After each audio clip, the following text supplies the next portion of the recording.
Hello, and welcome to the Randomly Generated History Club. Hello. You missed your cue. And welcome to the Randomly Generated History Club, where three non-historians pick a year random and try to learn things about it. I'm Anna, and I'm here, as ever, with my two friends, Will and Ant. Now. Do it now. Say it. Bonjour. Hello. Good job. This week, we three kings are talking about the year 1505, and I'd like each of us to give our 3-word preview of what we're discussing today. Will? Kilted wood violence. Oh, that is an amazing novel. Yeah, I've read that one. Novel. That's a real bodice ripper. Bodice ripper. Ant? TikTok time. Are you filming this? I am filming this from my TikTok. Yeah. Good. And my 3 words are lying pickle dealer. Oh, there's nothing worse. There's nothing These aren't pickles. worse. You know how hard it is to find an honest pickle dealer Yeah. these days? These are just regular cucumbers. Yeah, as rare as hen's teeth, which I can also pickle.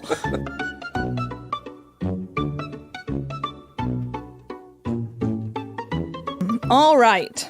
Today, I'm talking about Amerigo Vespucci, or possibly Vespucci. Oh. There seems to be some disagreement. I have heard of this guy. Yes, what did he do? Didn't sell pickles? Well, we'll get to his pickle dealings. He may or may not be the reason that the Americas are named America. Wow. That's it. That's where I've heard of him before. And just a disclaimer, I'm going to use America real fast and loose here, but I'm generally referring to the continents and also the country, which is not called America. Anyway, Amerigo Vespucci was born in Florence into a politically well-connected family, which of course means they knew... The Medicis! Yay! Hit the buzzer. Wow. Yep, he even worked for a sort of junior branch of the Medici family. In 1492, he moves to Seville, where he works as a ship chandler, who's somebody who sells things for ships. And so he provisions them. And obviously this is... Ropes. A lot of ropes. Sales. Pickles? Pickle. Oh. Yes. We'll get to that. Yeah. This is obviously the kind of like right in the heyday of the age of exploration. So there's lots and lots of ships to chandle. Also, a couple of articles I read said that he was a pimp. Sorry, like an actual pimp. Like an actual pimp. And I was just sort of like, I suppose that's another thing that you could furnish Chandle. ships with, isn't it? Yeah, it's a certain type of pickle dealing. He is like very much in the hustle game. Yeah. You know, he's got so many. He's got a lot of things avenues going on. Yeah. So Amerigo Vespucci, pimp, chandler. End of list. And he's also kind of a sailor, by which I mean he definitely went on at least one boat at least one time and possibly to the New World. Okay. That's a sailor to me. That qualifies. There's a huge amount of debate about how many voyages he actually went on. Consensus seems to be that he said he did 4, but really he did 2. Yeah. What? So 2 trips on a boat ever? 2 trips to the New World. Okay. Oh, is he counting there and back again? Is that what it is? Yeah. Maybe that. Oh, you've actually blown the lid off this whole thing. I think I've solved it, yeah. So it sounds like he wasn't so much a sailor as ballast. Yeah. He was just on the ship. Yeah, well, it is really unclear what he did. Like, he wasn't the captain. He wasn't a trained sailor. Passenger he is the was word we're looking for. Looky-loo. Yeah, so the first voyage is one of the spurious ones and allegedly took place from 1497 to 98. There are a number of inconsistencies about it in a letter he wrote, including one bit where he says they sailed northwest from Honduras for 870 leagues, which would have them sailing directly across Mexico, which is a thing that is very difficult. Yes. Given the terrain. Voyages 2 and 3 are the ones that we are most certain about. He sails for Spain to go investigate some spots that Columbus talked about, and then he sails for Portugal, where he eventually reaches Brazil and maybe discovers the Amazon River. Enormous asterisk on all of that, most specifically the word discover. Yes. Yeah. And then finally, the 4th voyage is another one of the alleged ones, which allegedly took place in 1503 to 1504, again for Portugal and again to Brazil. So he's a he's a navigator. He's been on some boats. And really, it seems that he's kind of a good self-promoter. So he's writing these letters to various nobles in Florence and elsewhere. And he's starting to get this reputation as an explorer, as a navigator. Having navigated 4 times. Yeah. At most. Having navigated 4 times and only making one extreme whoopsie, which is trying to sail across Mexico. So his 2 most famous letters were published in 1503 and 1505. And of course, as you should guess by now, the 1505 letter is not 100% proven to be his or to be accurate, but it is the one that most directly leads to the name America. Okay, cool. It's called the Soderini letter, and it's Vespucci's account of the first voyage, which also may not have happened. So everything is topsy-turvy. But in these letters, he uses the term New World, which makes him possibly the first person to state that the Americas were not actually India, as everybody, including Columbus, thought, but rather an entirely new landmass. New, again, only to Europeans.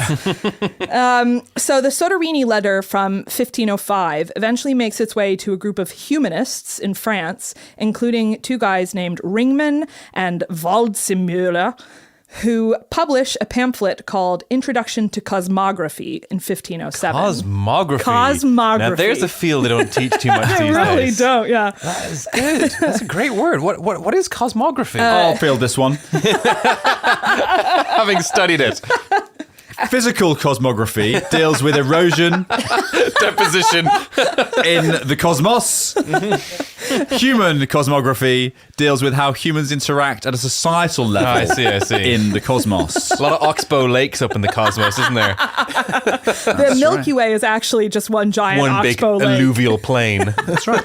Back to you, Anna. Good cosmographing all of us. The pamphlet also included a world map, and in the preface to the pamphlet, one of the authors wrote, "I see no reason why anyone could properly disapprove of a name derived from that of Amerigo, the discoverer, a man of sagacious genius. A suitable form would be Amerigo, meaning land of Amerigo, or America, since Europe and Asia have received women's names." So they That's interesting. Latinized and then feminized Amerigo. And it's stuck. And they put his portrait on the map as well. And this does appear to be the first time that somebody called it America. But what an incredible concept to think this one just absolute chancer has just put his name out there and said, yeah, we should call it after me, and then got someone to agree. Well, and then he didn't put it out there. They independently had read his letter and said, oh, well, this guy was the first to realize that it was the New World, so we should call it after him. In fact, it's almost certainly the truth that Vespucci didn't even know they'd done it, because the maps didn't make it to Seville before he died, which was in 1512. Okay. So, yeah, I mean, the map does go as viral as it's possible for a map to go in 1505, and the name starts catching on. And over the next couple of decades, America gets included on more and more maps, including a very influential one made by Mercator in 1538, that him of the bloody projections. West Wing episode of choice. I love that episode. So good. Sidebar, if any of our listeners also really geek out about map projections, please email me. And so, yeah, by that time, sort of the early to mid 1500s, it has stuck. Now we get to the controversies. As I mentioned, first of all, Vespucci probably didn't even know that he had been given this honor. Spain refused to accept the name America for 2 centuries because they thought that Columbus should get the credit, and they were the ones who had bankrolled him. And it should be called Columbica. Yeah, or, Columbia, maybe. Oh, yeah, that's also a name of a country. They did get that little bit. And by the middle of the 1500s, the kind of public opinion has started to turn against this guy. And several centuries pass where he just has a really bad reputation as someone who stole Columbus's glory. Wait. Okay, no, he was sorry. He's dead. He's dead. Yeah, he's dead. But the discourse is that that he's a chancer who stole Columbus's glory. I would agree with that. Yeah. I kind of feel bad for the guy because he's a self-promoter, but he didn't suggest it.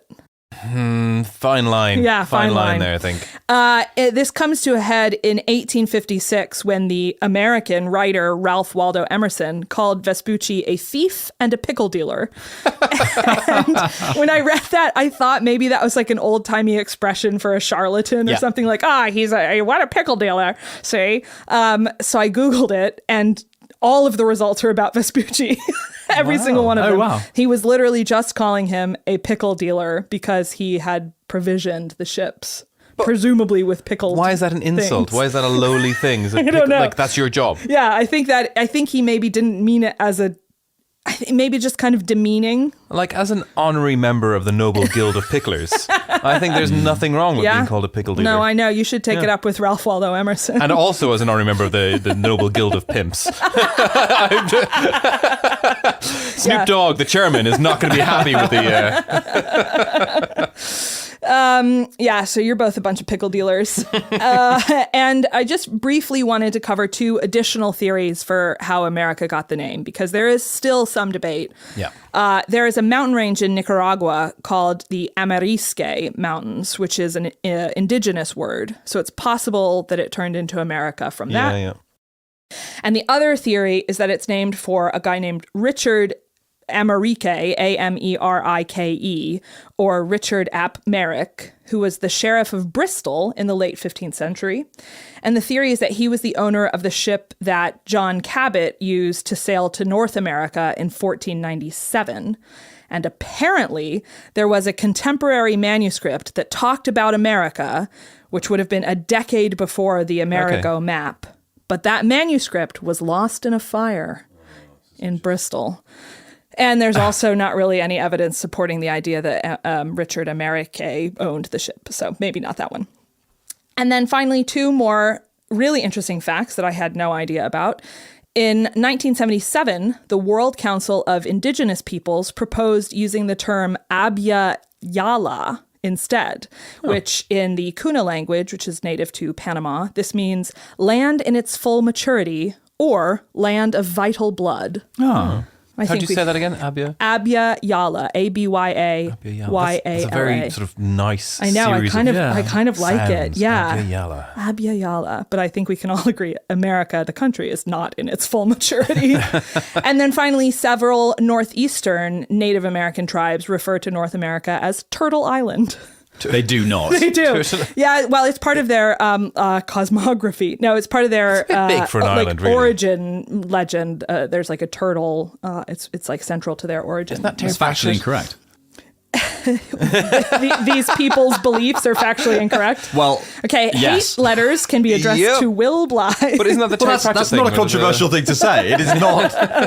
It is not an island based on a turtle. You don't know that. I do know that. Have you looked under America? Have you looked under America? Not personally, no. There you go. There you go. See, it's turtles all the way down, mate. Yeah, it is turtles all the way down. I take it back.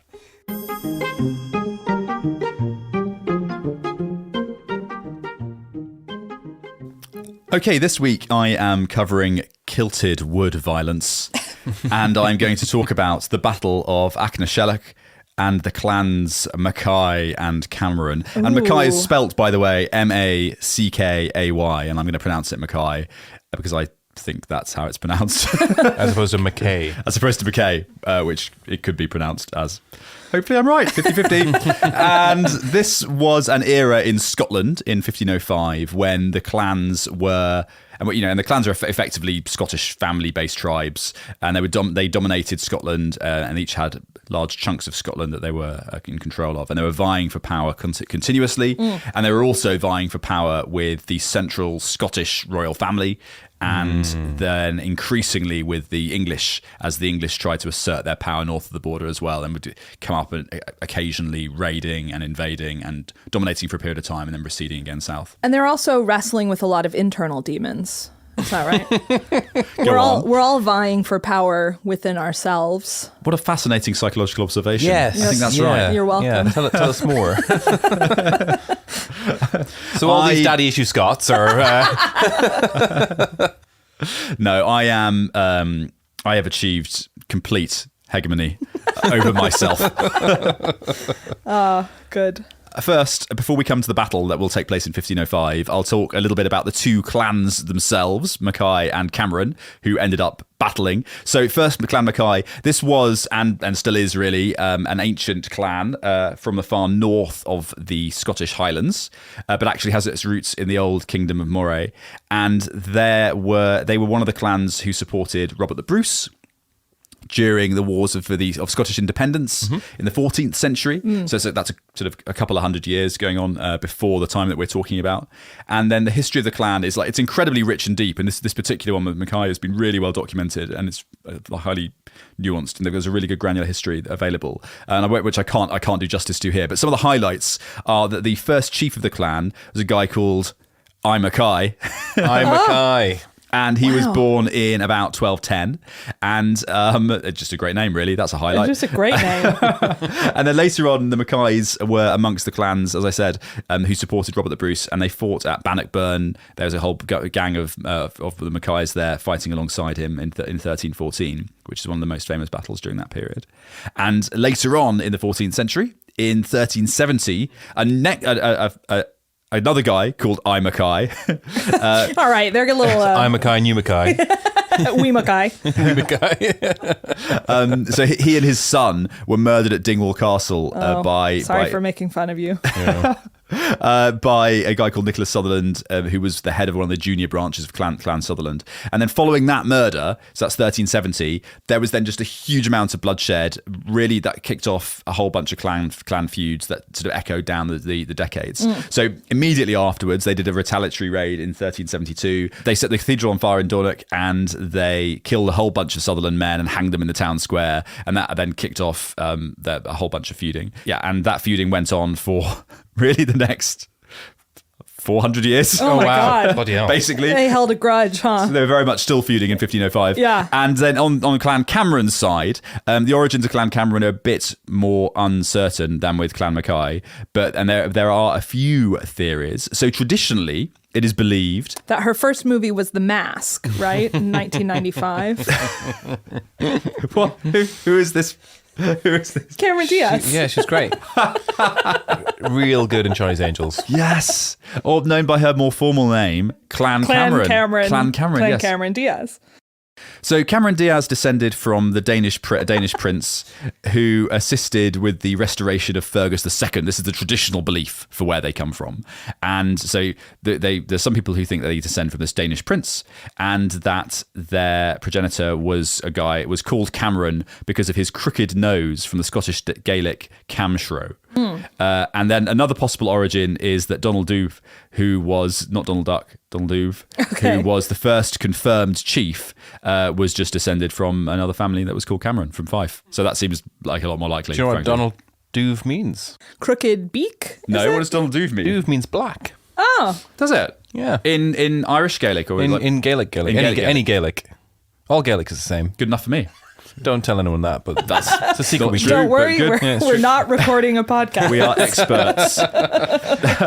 And then sometime around the beginning of the 15th century, or possibly a little bit earlier, the Camerons then established themselves by the Great Glen, the western part of the Great Glen, Lochaber, and so that puts them in the right rough geographical ballpark to then become rivals to Clan Mackay. So they're sort of poised to be fighting, and thereafter. The battle itself, which took place a little bit north of that in 1505. So the battle itself was a climax of this ongoing feud between the two clans. They'd gone on for decades by this point, and it was also part of the larger power struggle because one side, the Mackays, supported the king, who was on the throne at the time in Perth. Still, I'm going to say probably was still Perth. I think. We'll find out. I'll check that. If not, then Edinburgh. And the Camerons, who were very much like anti-king. So pro-king, anti-king vibes. Were they vibes. Anti-king in general, or they just wanted a different guy? Oh, they just wanted a different guy, okay. Like more suited their clan. Yeah, they weren't like anarchists. They're all just out for themselves. Yeah. So what we know about the battle is not much. Is that we don't know much about the battle. Yay! Damn it. No description of pikemen. Were there pikemen? How many leopard tanks do they have? Tell us about the flanking. There were pikemen. Okay, so what we know is that it took place in an area that's still a very heavily forested area. In fact, there's still an Achnashellach Forest to this day. It's called that, and that's where the battle took place. But it turns out neither clan did much writing down of exactly what happened, which makes it kind of tough to work out what exactly went on. But we know that in the end, it resulted in this Cameron victory. So the rebel side effectively won the thing. And we do have a bit of information. So Clan Munro was there, and they were on the side of the Mackays. So they were sort of like a smaller clan on the side of the Mackays, and they recorded that, quote, Sir William Munro of Foulis was sent to Lochaber on the king's business and was killed in an engagement between the Camerons and the Mackays at a place called Achnashellach. So like light on detail, but he was there, he died, we're good. Okay, so we're off to the races. And then later accounts state that Munro's party was killed by Cameron and that, quote, the house was surrounded and refused to surrender. Ooh. Which is quite noble. Probably a lie, though. Probably just died in quite mundane circumstances. And then there's a very small amount of further detail out there. But generally, as you go down through the centuries, the detail becomes more and more specific and less well sourced. And so the more recent accounts, they had a gazpacho soup. Exactly. It's really interesting. So, like, having actually done a little bit of proper historical research really about this one. Ooh. It looks like if you look at anything contemporary in the following 60 years, there is zero detail. Yeah. And then over time, people have told stories about the thing, and they've become more like canonized. Exactly. Yeah. And even in the last 20 years, there's been some history written about the thing, which is dubious. Yeah. Wow. So I did think it was weird that they described the chief of Clan Cameron having a Hello Kitty backpack. That's right. Yeah. Just doesn't seem to have made it to Scotland by the 1500s. Whereas really, it's a Pokemon backpack. And so as a result, I'm not going to go through these like really dubious histories of the thing because it probably didn't happen. But really, all we know is the rebels won. It was really, really sad because obviously we're always on the royal side in this podcast, no matter who happens to be on the throne at any given time. And there you have it. So the clans of Cameron and Mackay and the Battle of Achnashellach.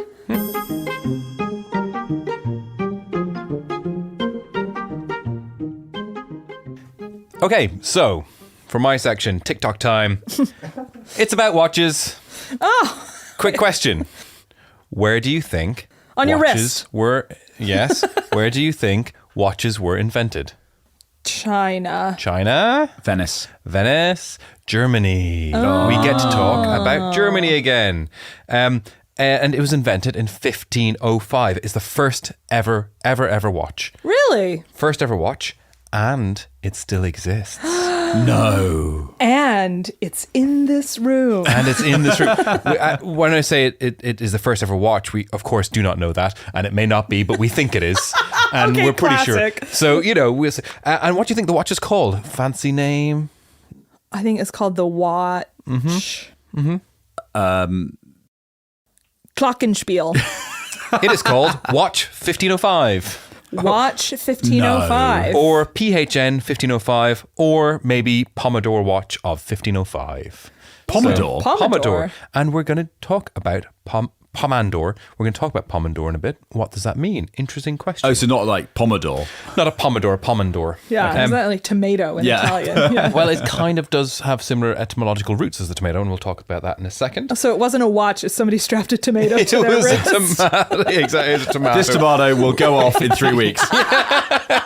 Exactly. At that point, replace tomato. Yeah, so you've got your time segments in Rotten Tomatoes. Yeah. That's where we get the Fortnite from. Oh, interesting. Yeah, exactly. Anyway, this was invented by a chap named Peter Henlein, who's at the epicenter of this German Renaissance in Nuremberg. So Nuremberg is, in its heyday at the time. It's on this corridor of trade between Italy and Germany. There's a quote of the time, very famous quote, which says, "Nuremberg jokes and their frills are known throughout the world." So, funny Germans and lots of frills. Yeah, because when you hear Nuremberg, the first thing you think of is jokes. Yeah, somewhat tainted, isn't it? Yeah, a little bit tainted. For our generation. Different, Our mate, Peter H., he was a locksmith and was apprenticing in the Locksmiths Guild and then started dabbling in the new field of clockmaking. So it was a rather exciting field. No guild at the time for it. It was just a sort of subset of others. Well, they're, not as established as the pickle dealers. Not as established as the pickle dealers. But lots of transferable skills between the two, obviously, because, small, intricate parts, working with metal, experience with Excel, that kind of thing. Just general, good stuff. Yeah. A quote from the time just about Peter as well. So every day they invent finer things. For example, Peter Helnine, still a young man, fashions works that even the most learned mathematicians admire.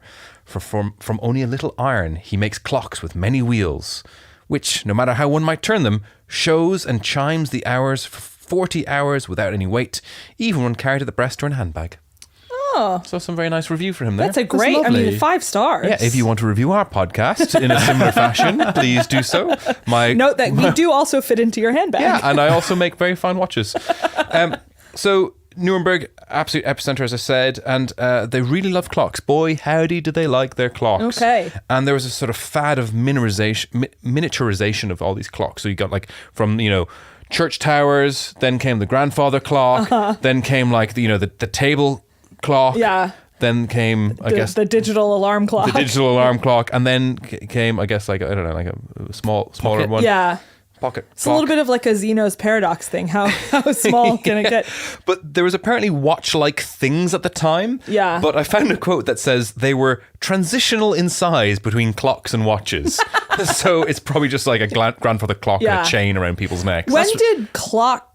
When were clocks invented? Clocks? Yeah. When were clocks invented? That's a very good question. It's a really interesting question. I mean, traditionally you'd have a clockman who would follow you around with a much smaller, more compact clock. Would he just hit a thing of wood every second? Every second, second. hit that. Another guy would then count, and then a third person who would turn at a 60th of a circle every second. Right. And you would have to time your picking of the tomato. He would then pick up the tomato.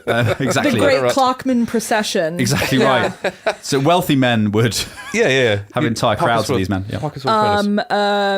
First mechanical clocks were invented in Europe around the start of the 14th century. Yeah. So 100 years of clockery and then watchery. 100 years of clockery. So our boy Petey goes about crafting the first watch in the guise of a pomander. And a pomander, or pomander amber, was a metal ball, effectively, normally hung around the neck, that contained perfumes and odorous tinctures to ward off diseases and pestilence, or kind of just bad smells, right? Yeah. And they were normally quite ornate. They're almost like incense balls, effectively, but for perfumes, really. Okay. And they were, seen as a bit of a status symbol. Like, I'm so posh, I can afford to have this kind of apothecary device with me and all that kind of stuff. I can't afford to bathe, but I can still smell good. Exactly. Yeah. And so he fashioned it in this style and in a mix between sort of Germanic and Oriental influences, and it's very intricate. And this was all made possible because of the invention of the mainspring. So the mainspring is effectively a coiled, if you imagine a flat piece of metal that's coiled rather tightly, and it's still one of the main features of automatic watches to this day. Obviously the sort of the metallurgy has changed. This was in iron. It's probably in something better, like, I don't know, bronze. I'm not really sure. The finest metal in all the world. Why are you trying to ad-lib metallurgy? I don't know anything. I just don't want to look like a fool. And I think I've played it off just perfectly. No one expects you to. You have succeeded. Anyway, so he also leveraged a bunch of invented things around this time, like the torsion pendulum and like other watchy things. Sure. But he combined them in very novel ways and intricately and miniaturized them to make this precision watch, effectively. And it kept time pretty well. And it consisted of effectively two small half spheres joined by a hinge. And when you opened it up, there was another half sphere inside underneath that. And on that inner sphere, they had a dial that had both Roman numerals for the hours of the day and then Arabic numerals for the hours of the night. And that sort of shows a point in history of this transition between Roman numerals and Arabic numerals. Yeah. Because one was waning and the other was waxing. Yeah, interesting. Yeah. And it's ornately engraved with sort of scenes from Nuremberg itself, and it had other symbols like laurel wreaths and serpents, etc. And it was silver and copper, with the movements were all in iron. And it had engraved in it a Latin phrase, Sorry. Oh, yeah. Here we go. God. Doot me. Oh, you're off to such a strong start. Go so well. Doot, the most Latin syllable Okay, of all. it's DVT, which I think is doot. Doot me fugient. Agno scammer. Oh, now I understand what you mean. I never studied Latin, can you tell? What?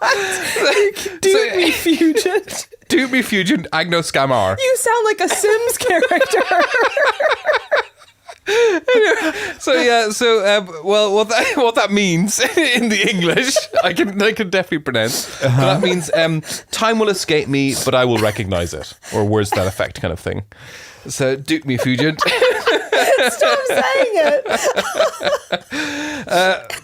The watch had a really interesting journey because it was known to have existed, it was known to have been invented, but it was lost to time until it showed up in a flea market in London in 1987. Oh. Yes, very recently. Wow. And it was an antique seller, and then he sold it to someone, and it passed it through a couple of owners who didn't really know what it was, didn't know its worth or history, until 2002, when a private collector who had it sort of recognized it as something of intrinsic value, had purchased it, and he properly appraised it, and they found the hallmarks of PH on it, so Peter, and they dated then to 1505 with the metal in it and the style and all the rest, and found signatures of Henline himself.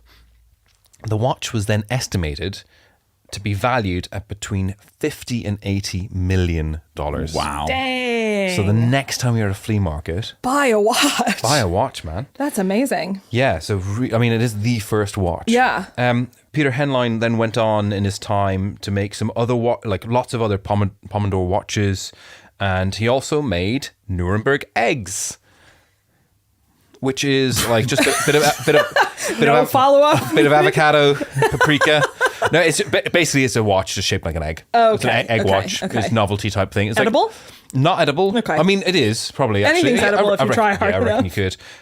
I would not fancy trying to pass any form of clockwork. I think Yeah. that would be a bad time. But that was worn around the neck. You wear eggs around the neck. We all know this. Obviously. Yeah. But he, this guy, genius, he was the first person to take the idea of a clock and make it so that you could wear it on your person. Nice. We think, right? There could be someone else in the mix then. But that's what we attribute to him. And that is Peter Henline and the invention of the watch. Doot me That's fugit. wonderful. Doot me fugent.